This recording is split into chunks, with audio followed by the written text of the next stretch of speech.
Bien, ocultamos controles de reunión y nos vamos al principio. ¿Vale?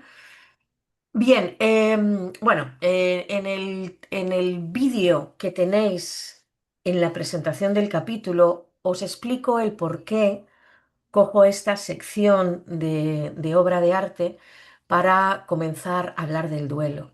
El duelo, en definitiva, nos va a resultar no es más que un una estrategia de nuestro cerebro emocional para poder superar situaciones de desarraigo, ¿no? Situaciones de- de abandono, de pérdida, de ausencia. Y bueno, pues ahí os he hecho una charla que no os la voy a echar ahora en el repaso, pero es que es una de las obras más significativas que más representan a lo que es el propio carácter y el propio ánimo de la humanidad en esta obra, ¿no? La laxitud de esta parte de la obra me parece flipante. Bien, en los contenidos de este capítulo nos vamos a encontrar con fundamentalmente cuatro epígrafes importantes, ¿vale? Además de hablar en una introducción sobre la relación que tenemos hoy en Occidente con la muerte, fundamental va a ser lo que es la propia muerte y el duelo, qué significa la pérdida de un ser amado, ¿vale? Y aspectos importantes o especiales en relación a las pérdidas, como van a poder ser los suicidios y el duelo en niños. Vamos a ver hasta dónde llegamos, ¿vale? Debemos de entender, perdón, sí, de alguna manera debemos entender que eh, la muerte tiene una serie de aspectos que la acompañan en todo su proceso, en el proceso de aceptación, en el proceso etiológico, en todo, ¿vale? Todos esos aspectos debemos de entenderlos, ¿bien? El duelo, como bien os he comentado antes, es un proceso natural que tiene mi mente emocional para procesar una situación determinada, ¿vale? Nosotros tenemos varias estrategias de procesamiento mental. No es lo mismo el procesamiento cognitivo, donde voy a utilizar la lógica fundamentalmente para el entendimiento, que el conocimiento emocional, donde las herramientas que voy a utilizar tienen que ver con emociones y sentimientos. Es cierto que va a haber varias emociones y varios sentimientos, que son cosas diferentes, bien, que pueden resultarnos más o menos dañinas, más o menos soportables, más o menos agradables, ¿vale? Pero sí que es importante que sepamos que este proceso de duelo tiene un lenguaje emocional y un lenguaje sentimental, a partir del cual sus propios procesos de lógica, entre comillas, se van a hacer a partir de tener autodiscusiones con esas emociones y con esos sentimientos. Es importante que entendamos también que existen varios tipos de duelo, ¿de acuerdo? Y más allá de los duelos académicos que nos dicen, ¿no? Como el duelo inhibido, desautorizado, patológico, ausente, que tienen nombres y tipologías, hablamos de que cada persona tiene su propio duelo. No es lo mismo cómo proceso yo una pérdida que cómo la procesas tú o cómo la procesa el otro. Además, es muy importante también saber qué relevante es esa pérdida, ¿no? Eh, Cierto es que hay un impulso emocional ante cualquier pérdida, siempre a través del miedo, siempre a través del horror. Puede durarnos unos instantes, unas décimas de segundo, o puede durarnos mucho tiempo. Cuando pierdes las llaves, te pegas un susto, ¿no? Cuando pierdes la cartera, el móvil, va a depender mucho de qué estás perdiendo. Pierdes el coche, no sabes dónde lo has dejado. Y al principio vas a tener una reacción como de incredulidad. No, no, a ver, que lo estoy mirando mal. Nada, a ver, que no, que las llaves están por aquí. Ay, no, que no lo había dejado en este parking, que lo había dejado en el otro. De alguna manera, hay siempre una intención, ¿vale? Que compite con lo intelectual, ¿ok? De negar una evidencia. Una evidencia va a dejar de convertirse en evidencia, perdón, o termina convirtiéndose en evidencia constante, o sea, perpetua, cuando no tengo duda ninguna de que lo que estoy viendo, lo que estoy sintiendo es totalmente real. Pero al principio siempre voy a ir directamente a la negación. No es real, ¿vale? Perdón un momento que voy a cerrar la puerta. Que tengo a mi madre ya espabilada y tiene la tele a toda hostia, ¿vale? Vamos a entender, para no dedicarnos a hacer mucha demagogia en relación a esto, vamos a hablar del duelo ante la pérdida de un ser querido. Bien, y vamos a hablar de características fundamentales y comunes a las pérdidas de seres queridos. También es verdad que va a depender mucho de nuestra inteligencia emocional, de cómo hayamos sido educados a nivel de emociones, los apegos, los vínculos que se generan en nuestra infancia nos van a perseguir de alguna manera el resto de nuestra vida, ¿no? Porque nos acostumbramos a trabajar y a actuar de una manera determinada. Toda la inteligencia se ha de cultivar. Cuando nosotros tenemos vida intrauterina, no podemos decir que tengamos inteligencia. La inteligencia va a ser el resultado de una serie de conexiones neuronales a partir de una serie de conocimientos. De hecho, lo cognitivo es lo que va a ayudarnos a aumentar nuestra propia inteligencia. Pues a nivel emocional existe lo mismo. Hay muchos tipos de inteligencia, varios tipos de inteligencia, ¿vale? Y todas van a tener que ver con el conocimiento, ¿de acuerdo? Con la capacidad de entender y de conocer. ¿Bien? Nosotros, como trabajadores del sector funerario, fundamentalmente trabajadores en entornos muy complejos, vamos a tener que saber escudriñar de alguna manera en las emociones o en la psique de las personas, siempre con el límite que nos ofrece nuestra propia profesión. Ni somos psicólogos, ni somos consejeros, ni somos forenses, ni nada por el estilo, ¿de acuerdo? Pero sí que es importante que yo sepa que a la hora de relacionarme con personas que están dañadas o que tienen una situación vulnerable a nivel emocional, la forma de relacionarme con ellas no puede ser cognitiva, no puede ser racional. ¿De acuerdo? Cuando yo tengo miedo, cuando me comunico con alguien a través del miedo, el miedo no atiende a razones. ¿De acuerdo? Y el miedo es una emoción o un sentimiento, es una emoción, yo creo que a veces se puede convertir en sentimiento, claro, pero que como tal, totalmente irracional y que es muy difícil para la persona que lo está sufriendo que pueda llegar a entender siquiera que lo que le está pasando es que tiene miedo. Muchísimas veces hay emociones, situaciones o reacciones que tenemos ante la vida que en el fondo, si nos paramos a pensar, no son más que miedo. La pereza es miedo, ¿de acuerdo? La disociación es miedo, el aislamiento es miedo, de alguna manera el odio es miedo, ¿ok?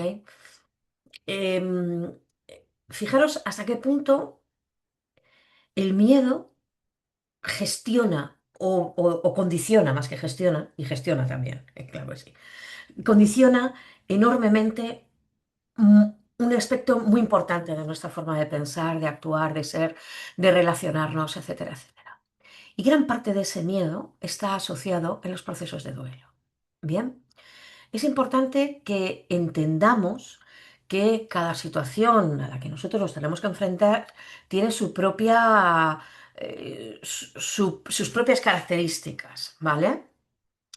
No es lo mismo la pérdida de un hijo que la pérdida de un padre, que la pérdida de un hermano, que la pérdida de un vecino del quinto.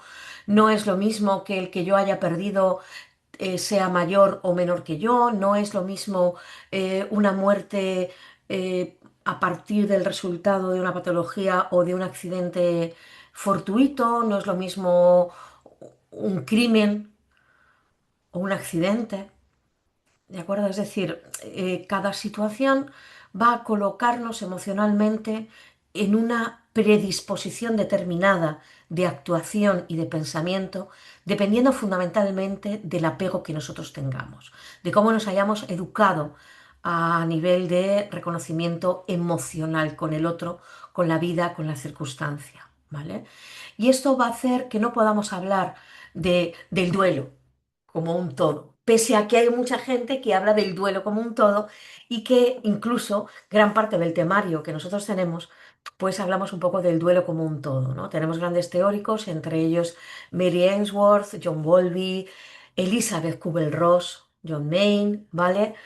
Que nos van a dar teorías, que nos van a dar pautas, encasillamientos de lo que son emociones o pasos para poder hacer superaciones de duelo. Bien, es importante que entendamos que el término duelo no está relacionado con dolor, aunque sí que a nivel etimológico nos pudiera resultar similar, ¿no? Pero el duelo es algo que tiene que ver con la contienda, con la pelea, con la disputa, es algo que tiene que ver con la incomodidad, ¿ok? Eh, es cierto que en muchísimas ocasiones el duelo cursa con dolor, pero el dolor es algo que va a ocurrir dependiendo de alguna manera de la relación que yo tenga con el fallecido y de lo que implique la muerte de esa persona para mi siguiente vida, ¿no? O sea, para mi vida consiguiente. En muchísimas ocasiones los duelos que podemos tener con personas no están relacionados con la muerte de esta persona, pueden estar relacionados con su ausencia, separaciones, divorcios, por ejemplo, o con las pérdidas de las capacidades, ¿no? Un matrimonio, pues tiene un hijo, por ejemplo, ¿no? El caso más tópico y típico, ¿no? Pues pega una hostia con la moto y se queda tetrapléjico. Y entonces, bueno, pues todo el mundo está muy contento y muy feliz porque el niño por lo menos no se ha muerto. Y esa especie de felicidad externa, pues entra en pelea o en disputa con la dureza y la tristeza que pueden tener esos padres, ¿no? Donde, vale, sí nos ha muerto, pero mira cómo ha quedado. Ya no voy a poder ser abuela, por ejemplo, ya no va a poder ser médico, ya no va a poder no sé cuánto, ya incluso llegamos incluso a fantasear con para que se haya quedado así, mejor que se haya muerto. De alguna manera, todas esas emociones que nos van a llevar a pensamientos totalmente ilógicos, pensamientos espontáneos con niveles de crueldad en muchísimos casos, nos va a poder provocar situaciones de culpabilidad. La culpa es una de las emociones, de los sentimientos, perdón, que acompañan a todo tipo de duelo, al dolente, ¿no? A la persona que sobrevive. El duelo tiene que cursar, vuelvo a decir, y tiene que atravesar cierto tipo de emociones y de sentimientos para poder llegar a ubicarse adecuadamente. Y la culpa es una de las cosas que más nos taladra, ¿vale? Ya lo veremos un poquito más adelante, ¿ok? Es importante que entendamos que para poder aceptar algo yo tengo que entender lo que estoy aceptando. Tengo que reconstruir. Esto puede hacer que en muchísimas ocasiones en el entorno de la funeraria te quieran hacer muchísimas preguntas. ¿Qué ha pasado? ¿Cómo ha sido? ¿Pero por qué? ¿Pero cómo? ¿Pero tú estabas ahí? ¿Pero no estabas ahí? ¿Pero quién estaba? ¿Pero qué pensó y dijo algo? Ta, ta, ta, ta, ta, ta, ta, ta, ta. Y mucho más allá de lo que es el morbo por sí, que no es eso, ¿vale? Es precisamente intentar generar una historia coherente en nuestra propia mente. Cuando yo hay algo que no conozco, la aceptación de ese desconocido implica, de alguna manera, un ejercicio de fe. Y no todo el mundo estamos preparados ni diseñados para hacer ejercicios de fe. ¿De acuerdo? Entonces, es importante que sepamos que el ser humano no está capacitado para tener ausencias en sus conocimientos, ausencias cerebrales, dudas. La duda es algo que horada de alguna manera la psique humana, ¿no? La duda, la incertidumbre, de alguna forma, ¿no? Entonces, esto hace que en ciertas situaciones las familias que se van a acercar a nosotros hagan muchas preguntas, muchas preguntas, muchas preguntas, muchas preguntas, incluso de forma reiterativa, ¿no? Debemos de trabajar como agentes funerarios y como trabajadores del sector funerario, seamos o no agentes, tanatopractores, lo que hayamos elegido ser, tenemos que actuar mucho con la paciencia. Es importante que entendamos que la paciencia no significa una alta capacidad de tolerancia. La paciencia está relacionada con el amor. con el amor más directo, con la compasión, ¿de acuerdo? La paciencia es algo que a mí me permite poder escucharte sin sentirme amenazada y sin que yo reaccione de una manera negativa a lo que estoy escuchando de ti, por ejemplo, ¿no? O esperar, teniendo en cuenta que he de respetar los tiempos de otra persona, por ejemplo, ¿de acuerdo? La paciencia cuando únicamente es una estrategia donde yo me contengo, pero no tengo que entender, no tengo que saber, solamente espero y contengo, espero y contengo, espero y contengo, al final eso no es un trabajo de paciencia porque está presto a explotar en cualquier momento. Entonces, cuando yo necesito ayudar a aceptar a alguien algo, ¿ok? Necesito que esa persona mm, tenga sus tiempos, sus modos, sus fórmulas. No me puedo sentir afectada, ni ofendida, ni interpelada, ni nada. Cuando una persona, pues, que está en una situación así, no me hace más que hacer preguntas, intenta que yo le solucione cosas, no sé cuánto, no sé qué, ¿vale? Por eso digo que en principio una de las capacidades o de las competencias fundamentales que he de desarrollar en mi trabajo es eso, precisamente, lo que es una paciencia genuina, ¿no? Y pues para eso hay que tener un carácter determinado también, no todo el mundo podemos aplicar todo tipo de conductas de manera apropiada. Bien, cuando una muerte no ha sido repentina, es decir, de alguna manera no ha sido inminente, sino es algo que se ve, que se espera, que de alguna manera está anunciada, no significa que la aceptación del fallecimiento no duela, ¿no? Ese rollo de, bueno, llevaba mucho tiempo sufriendo, no sé qué, no sé cuánto, tal, pues, ¿no? Es decir, en ocasiones la emoción o la sensación de alivio que puede provocar la muerte del otro, en ocasiones, se puede ver justificada o se puede ver, no justificada, legitimada cuando la muerte de ese otro es esperada, ¿no? Es como que mantenemos una situación de agonía muy elevada o mantenemos una situación fundamentalmente de desgracia, ¿no? O de incomodidad durante muchísimo tiempo. Eh, Esto justifica, por ejemplo, que ante muertes de personas muy mayores, lo primero que te van a decir es, uff, es que ya tenía 96 años. Y parece que esos 96 años ya son razón suficiente para que se haya muerto. Y no solamente razón suficiente para que se haya muerto, impide que tú sufras, ¿no? ¿Cómo vas a pasarlo mal? Hombre, si hubiera tenido 25 lo entiendo, ¿no? Pero 26, ya tocaba. Esto también ocurre muchísimas veces con esos duelos que yo pretendo tener y que a veces están socialmente mal indicados, ¿no? Por ejemplo, una de las cosas que vamos a trabajar ahora para los que queráis matricularos, el curso de mascotas, ¿no? De atención al duelo y ayuda al fallecimiento de personas, o sea, de mascotas, ¿no?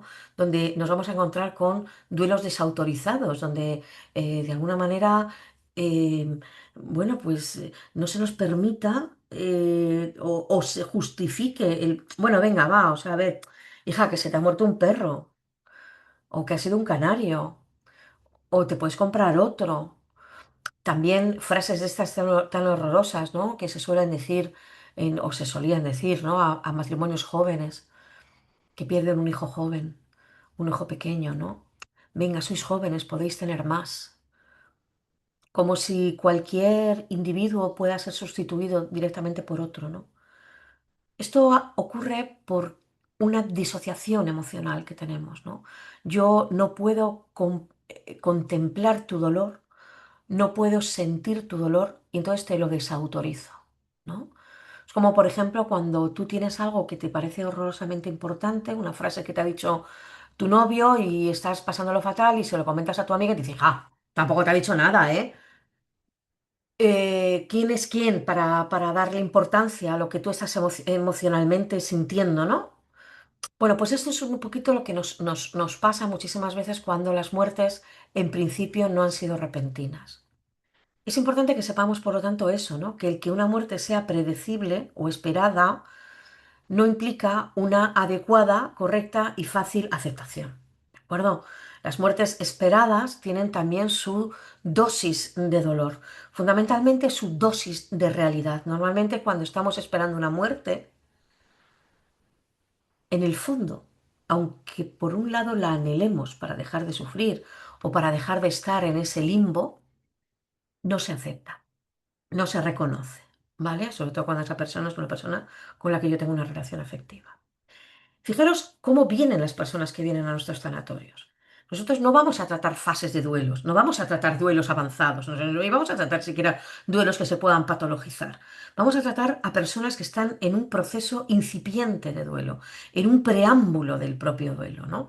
Entonces, dependiendo de en qué situación haya fallecido la persona que ha fallecido, obviamente el cadáver, o circunstancias miles, pues estas personas van a poder actuar de una manera o de otra, ¿ok? Em, es importante que sepamos, por lo tanto, que la emoción o el sentimiento que va a condicionar muchísimo la actitud del cliente es algo que no depende de nosotros. Y no solamente no depende de nosotros, sino que no va contra nosotros. Lo que sí que es cierto es que según yo actúe, sí que se nos puede dar la vuelta a la tortilla. ¿De acuerdo? Según yo reaccione, actúe o em, me comporte con estos clientes, se me puede girar todo hacia mí, ¿vale? Entonces ahí liar la parda y que haya confusiones emocionales. Esta es una de las tallas de madera más bonitas que he visto en mi vida, ¿no? Fundamentalmente porque cada uno de los rostros tiene un significado importante y la época en la que se talla es una época. No recuerdo bien, creo que es, no sé si es un anónimo, no, la verdad es que tengo que buscar a ver de dónde es, pero no era una época en la que se trabajara las telas de esta manera, no era una época en la que se trabajara las emociones faciales de esta forma. La Edad Media tiene un arte muy simbólico, de ahí la deshumanización de las imágenes que solemos tener, ¿no? Donde los significados tienen que ver con los colores, con la distancia en el plano, ¿no? El tamaño de las figuras, las pinturas, por ejemplo, de la Edad Media, ¿no? Y esto es una Edad Media tardía, ya alta, donde todavía no estamos en una época del Renacimiento, obviamente no, pero ya se están empezando a probar cosas, ¿no? Y a mí me parece que esta imagen tiene una fuerza brutal, verdaderamente es un grito, y el movimiento de estas telas, el viento rozando estas telas, ¿no? Me parece brutal, me parece una de las imágenes más alucinantes en relación a las piedades, ¿no? Me parece, eso es una cosa mía. Venga, seguimos. Eh, Debemos de aprender, por lo tanto, a dar información, la máxima cantidad de información posible a los familiares, teniendo en cuenta cómo va a ser recibida esa información. Ya sabemos, cuando hemos estudiado comunicación, que el mensaje no es lo que yo digo, sino lo que tú recibes. Al final, lo que yo digo se lo lleva el viento. El mensaje, verdaderamente, la información que se transmite, es la que se recibe. Por eso va a ser muy importante saber qué decimos en cada momento y a quién se lo decimos. Es muy difícil para mí llegar a cumplir esto, ¿no? Saber qué debo decir, a quién, cuándo, cómo, etcétera, etcétera. Y es muy fácil meter la pata. De ahí la importancia que en el sector funerario se va a dar a los silencios. Cállate, si no sabes qué va a pasar ni qué vas a decir, cállate. ¿Vale? Es importante. De alguna manera, los datos que nosotros tenemos que mencionar a las familias han de procurar ser totalmente respetuosos. Debemos evitar datos escabrosos, datos que ya por defecto sé que no van a llegar bien, ¿vale?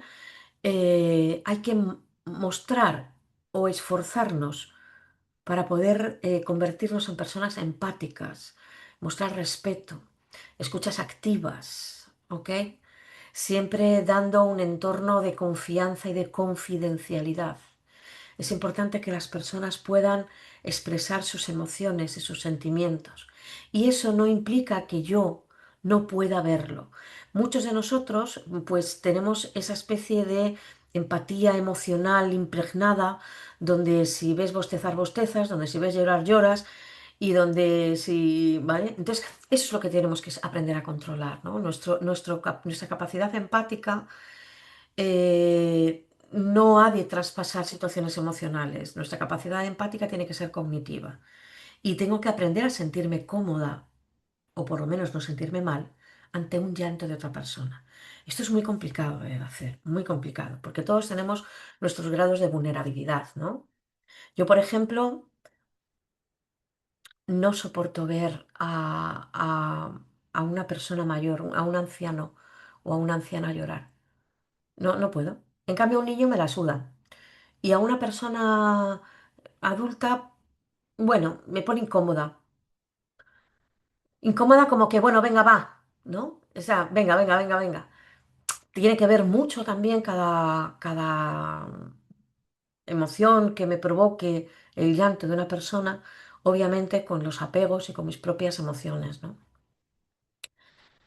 Em, en un entorno laboral, yo voy a poder contener las emociones que a mí me pueden hacer, o sea, que me pueden de alguna manera afectar a mi comportamiento, pero quizá no en un 100%. De ahí la importancia que tienen los riesgos psicosociales asociados a la profesión, ¿no? Porque sí que hay momentos en los que tienes que tragar y tragar y tragar y luego vas a tu casa y bueno, ¿vale? Pues eh, los que te has tragado, te los has tragado, ¿vale?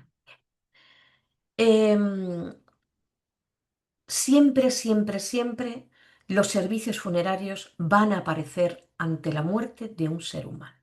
Siempre, siempre. ¿Vale? O sea, ese rollo de no, en esta profesión no hay trabajo y los Albacete. O sea, de verdad que no tienen ni idea. De los que están diciendo eso no saben de lo que hablan, ¿no? Porque todo el mundo nos vamos a morir. Tenemos que morir más de 7.000 millones de personas, ¿vale? Y siempre que mueren personas, por lo menos en Occidente, porque hay otros países donde el sector funerario no existe como actividad económica, ¿vale? Pero por lo menos aquí en España, más de los 8.800, no sé cuál es el número, pero vamos, quiero decir que muere mucha peña, ¿eh? Y siempre a cada fallecimiento tienen que venir los servicios funerarios, ¿ok? Em, Nosotros como servidores hemos de ser tremendamente conscientes de alguna manera de cuál es nuestra figura, ¿no? De cuál es nuestro papel. No solamente vamos a ser un papel de salvación, sino también un paño, ¿no? O de un púgil, ¿no? Nuestra intención o nuestra idea sería ayudar a las familias a gestionar situaciones que son ingestionables en un momento determinado, ¿vale?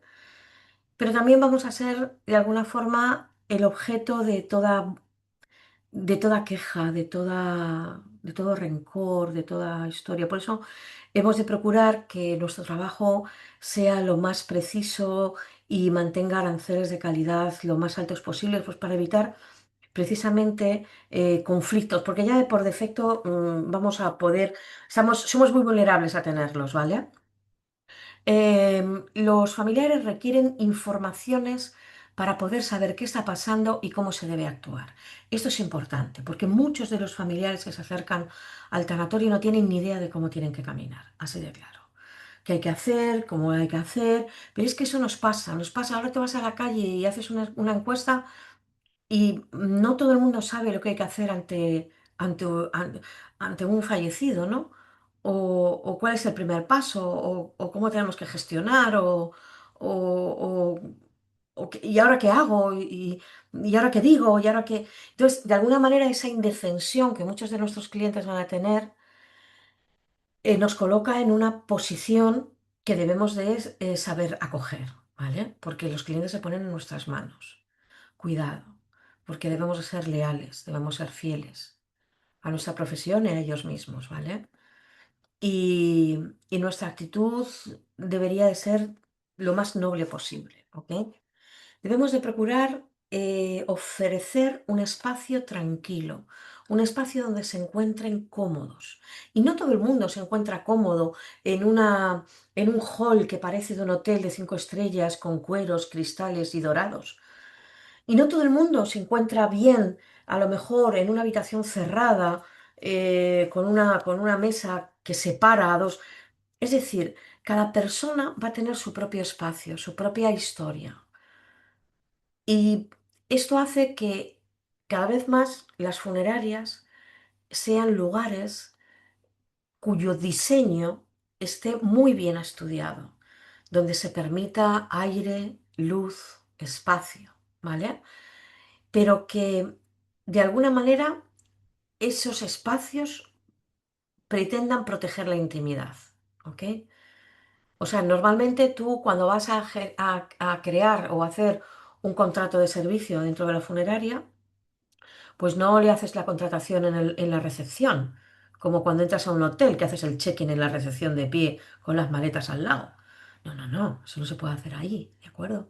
Debemos de procurar que la persona pueda estar en un lugar de privacidad. La privacidad es algo eh, in- in- vamos, o sea, como decía yo, obligado, ¿no? Tenemos que conseguir tener espacios de privacidad para poder terminar de gestionar todos estos, todas estas fases en lo que es la contratación de un servicio funerario, ¿ok?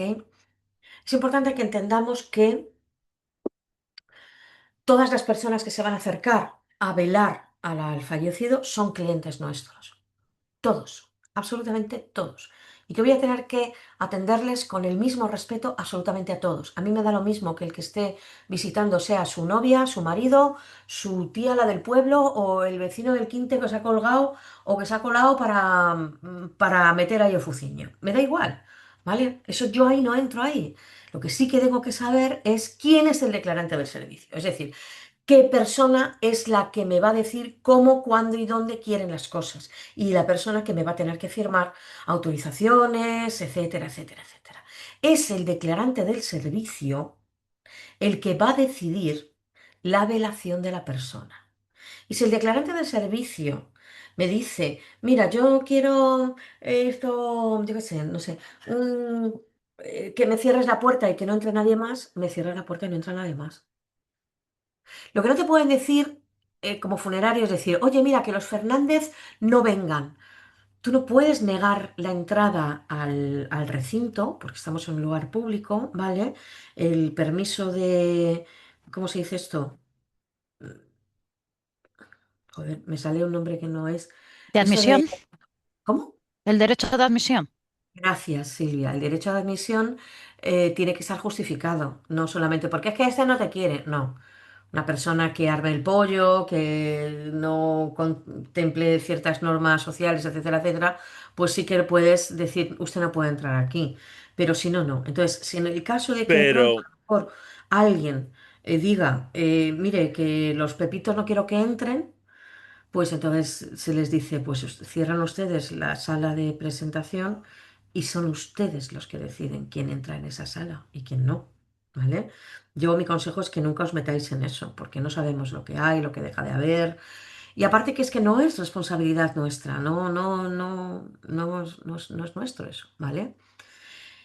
Eh, Debemos de saber también guardar la confidencialidad, no solamente de aquellos datos que la ley me obligue a guardar, sino de aquellos datos que la familia quiera que yo guarde. La intimidad y la confidencialidad es uno de los preceptos fundamentales de todo secreto profesional. El secreto profesional va a ser esa parte de la deontología que sí que tiene cobertura legal. A mí me pueden denunciar por haber revelado información, pero no me pueden denunciar por haber sido un imbécil. ¿De acuerdo? O sea, la imbecilidad no es denunciable, por ejemplo, ¿no? O haber dejado a su fallecido feo. ¿Ok? Entonces, pero sí que todo lo que hacemos con los datos, todo lo que hacemos con la propia privacidad. Entonces, esto es algo que también nos va a pedir o nos va a exigir de alguna manera que tengamos lugares de privacidad. ¿De acuerdo? Bien, los servicios funerarios han de estar preparados para orientar correctamente en todo lo relativo a la propia tramitación y a todo lo que tiene que ver con los tratamientos jurídicos y posteriores al fallecimiento de una persona. No significa que nosotros tengamos que, por defecto, dar información de todo esto, pero si alguien nos pide información, debemos de poder tener capacidad de poder darla. Es verdad que todo lo que tiene que ver con pensiones, por ejemplo, de viudedad u orfandad o gestiones del fallecimiento posteriori, no del fallecimiento, perdón, de las titularidades del fallecido, etcétera, etcétera, normalmente se van a encargar los departamentos de orientación jurídica, que es habitual que se paguen aparte. Muchos de las compañías de decesos con las que estamos asegurados, las personas, quiero decir, también te ofrecen esto de manera gratuita, ¿no? No solamente te ayudan a gestionar y a preparar la documentación, se encargan de pagar y de tener un contacto directo, pim pam, con la funeraria, sino que también van a poder tener este servicio. ¿Ok? Bien, en nuestra sociedad la muerte es algo indeseable. No entendemos la muerte, no tiene razón de ser. Es un, un, o sea, es una ofensa a la vida. La sociedad occidental, tremendamente hedonista, donde somos capaces de creernos haber superado a los mismos dioses, ¿no? Donde tenemos capacidades infinitas de conocimiento y de evolución en nuestros desarrollos científicos y tecnológicos, el androcentrismo este en el que estamos inmersos, el ser humano hoy en día, entiende la muerte como un error, como un virus, como un cáncer que hay que extirpar, ¿ok? De alguna manera nos están enseñando a no saber gestionar el dolor, a no saber gestionar el fracaso, a no saber asumir eh, el error de alguna manera, ¿no? Normalmente aprendemos a tirar balones fuera. Ante un error, pues muchos de nosotros es como que le echamos la culpa a Pepito. Ah, sí, sí, hice esto, pero es que siempre hay un pero, ¿no? Siempre cada vez que tengo que reconocer, sí, vale, vale, he metido la pata, pero, ¿sabes? Siempre hay un pero, es que, un pero, ¿ok? La propia ciencia desarrolla, eh, hay una cantidad increíble de inversión emocional y económica, pero fundamentalmente social, en alargar la vida, ¿no? La esperanza de vida de un pueblo es signo inequívoco del progreso y la importancia de ese pueblo, ¿no? Es decir, si mi país tiene una esperanza de vida de 50 años, es una mierda, ¿vale? Pues ¿por qué? Porque que directamente pues, es pobre, no hay libertades, no hay alimento, no hay sanidad. En cambio, la esperanza de vida del español roza casi los 100 años. ¡Wow! Pedazo de cacho de sociedad. No nos paramos a pensar de alguna manera en las calidades de la vida, ¿no? Eh, Socialmente no aprendemos a tener estrategias de enfrentamiento a ciertas situaciones, entre ellas situaciones de muerte. La muerte no forma parte de la vida en la sociedad nuestra. La muerte es un fracaso de la vida. Punto, pelota. Y esto entra muy en contradicción con lo que se veía antes, ¿no? Contra lo que se sentía hace varios siglos, donde la muerte formaba parte del día a día. Y la muerte era algo por el que ibas a transitar siempre. No era algo que tuviera que ver con tu propia voluntad. La voluntad del ser humano siempre, siempre, siempre estaba supeditada a la voluntad de la naturaleza, a la voluntad de Dios, a la voluntad de Sensuncorda, me da igual. Pero no había tanta supremacía de la voluntad humana como la supremacía que tenemos ahora, ¿no? Fijaros hasta el punto que hemos llegado a superarnos. El ser humano en esa idea que tiene enfermiza, yo creo, ¿no? De seguir avanzando y superar, hemos creado hasta la inteligencia artificial que terminará superando, ¿no? A lo que es la imperfección humana.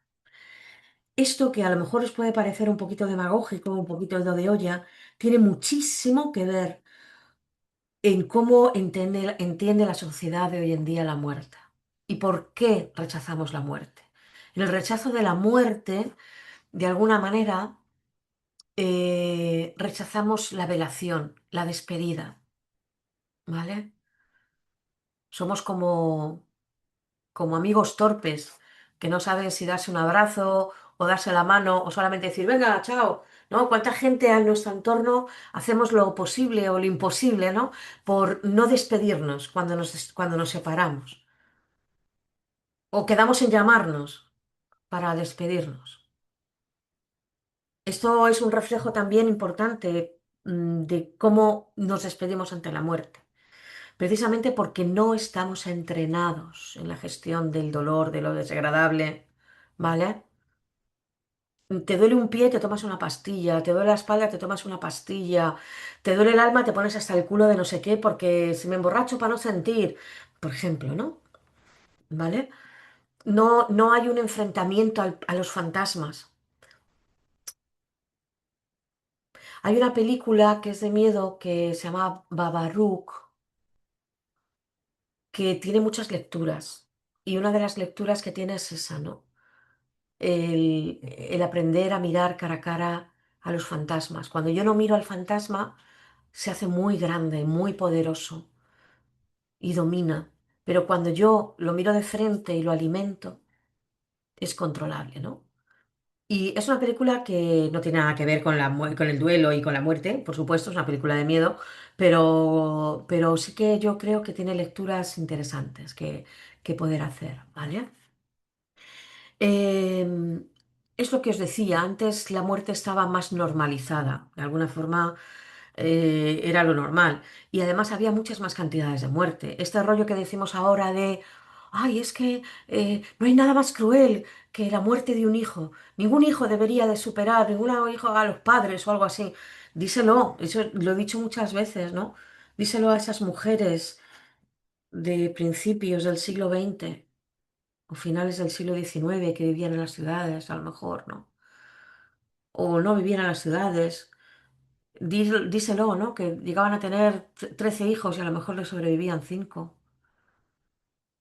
Esas mujeres pasaban duelos desautorizados. Y digo en ese momento esas mujeres porque no era una época en la que el varón sintiera la paternidad como algo suyo. Su hijo era el primero, si era un chico, fundamentalmente, ¿no? Esas relaciones que había con la primogenia, ¿no? Y demás. Y ya está, ¿no? Pero bueno, los demás eran los hijos de mi mujer, ¿no? Esa coletilla, ¿no? Que la herencia machista de este país ha dicho mucho, ¿no? Ah, ¿tienes hijos? Bueno, los hijos son de mi mujer, yo. Esas cositas, ¿no? Que gracias a Dios esas cosas ya no se dicen tanto, ¿no? Pero durante muchísimos años llevaban. Es importante que entendamos que la muerte que antes estaba más normalizada, hoy en día ya no. De hecho, antiguamente se moría en las casas. Lo normal es morir en un lugar no ajeno, no en un lugar frío, hostil y diferente. Los últimos rostros que veía un moribundo eran los rostros de sus familiares, de sus vecinos, de su perro. Las últimas paredes que veían eran las paredes de su habitación, olían las sábanas de su cama, de alguna manera moría bajo la luz de su dormitorio. Hoy en día la gente muere en los hospitales, lugares ajenos, con rostros de personas que a lo mejor ni siquiera conocen o no han visto en su vida. Son las últimas personas que se quedan grabadas en la retina del muerto, ¿no? O paredes frías, luces intermitentes, en ocasiones luces de neón, ruidos metálicos o electrónicos, pero que no son sus propios ruidos, ¿no? Y esto hace en muchísimas ocasiones que la muerte se sienta para el sobreviviente muy culpable. Si tú eres consciente de que tu madre, a la que estás cuidando, o tu padre al que estás cuidando, por ejemplo, al abuelo, me da igual, durante meses, al final, a la hora de morir, muere solo. Eso genera unas sensaciones unas emociones terribles, ¿eh? Porque sabes que al final termina muriendo en el hospital y tú no has podido estar ahí o no ha sido como tú querías. Porque el alivio que tenemos los que sobrevivimos antes de que la persona fallezca es fantasear un poco en cómo quisiera que muriera. Me encantaría que no se diera cuenta, que se despertara una mañana y ya no esté, o que pudiera venir a casa, o que estemos ahí. Y a veces pues no ocurren esas cosas así, obviamente, ¿vale? La desintimidad que conlleva la muerte en hospitales eh, es algo terrible porque las personas que sobreviven pueden ser conscientes de esta situación, ¿vale? Em, la culpa, ya os he dicho que va a ser uno de los sentimientos más jodidos, más persistentes y castradores que tiene el proceso del duelo, ¿vale? De hecho, la culpa, personalmente, yo creo que es tremendamente estéril. Siempre que me han dicho, no, la culpa tiene una razón de ser una mierda. La culpa te lleva al castigo. Si yo me siento culpable, quiero cumplir el castigo. Si me siento responsable, quiero solucionar el error, ¿no? Soy responsable de lo que he hecho y lo soluciono. Pero sentirse culpable es castrador. Y esto, extrapolándolo de alguna manera a lo que es el proceso del duelo, la culpa te lleva a sentir responsabilidad de la muerte ajena. Y nadie es responsable de la muerte ajena a no ser que tú mismo hayas apretado el gatillo, no sé cómo decirlo, ¿vale? Pero la muerte ajena, la culpa que genera la muerte ajena es estéril, te lleva a lo más profundo, ¿no? En un momento determinado. Bien. Em, el rechazo hacia la muerte, os digo aquí, nos impulsa a retrasarla o ponerle freno como sociedad. De hecho, la sociedad de hoy en día, es lo que os he comentado antes, las ciencias biomédicas consisten en avanzar a partir de alargar, retrasar cuanto más la vida, ¿no? La muerte, perdón. De alguna manera, los nuevos médicos entienden que llevan años estudiando medicina de alguna forma para poder contrarrestar los efectos de la muerte, retrasarla, impedirla, dar un avance más, ¿no? Y, y bueno, pues esto ha hecho que el estudio del cuidado, eh, entre otros aspectos, se haya ralentizado muchísimo, ¿no? El estudio del cuidador, de cómo cuidar, de cómo contemplar, de cómo acompañar en la muerte, ayudar a que la gente muera en paz y muera bien, pues es algo que dentro de los cuidados paliativos, que ya sabéis que yo he estado muchos años trabajando en paliativos, pues es algo que está bastante obsoleto, bastante poco, no se invierte en eso, se invierte en cómo superar la vida, ¿no? O en darme una droga que me quite el dolor, o en hacer que las sedaciones cada vez sean más guays, o hacer, pero ese cuidado anterior, eh, pues no se estudia, ¿no? No se trabaja. Bien, lo vamos a dejar aquí, en esta parte de repaso. Y que hemos hecho una especie como de gran preámbulo en relación a lo que es emocionalmente la muerte en nuestra sociedad. Y el próximo día que nos toque repasar, si no introducís un tema nuevo, pues repasaríamos, seguiríamos repasando este capítulo, ¿de acuerdo? Nos hablaríamos ya de lo que son las características del duelo, las teorías importantes del duelo, pérdidas y tipos de duelo, ¿vale? Si tenemos oportunidad veríamos un poquito todo y si no, hasta donde lleguemos. Venga, pues dejo de compartir, ¿vale? ¿Algo que Podéis, dar? podéis quedaros 2 minutos para que os lea una cosa. ¿Lo grabo o no? No, no, no, es Vale, solo para vosotras en petit vale, comité. pues entonces dejamos la clase de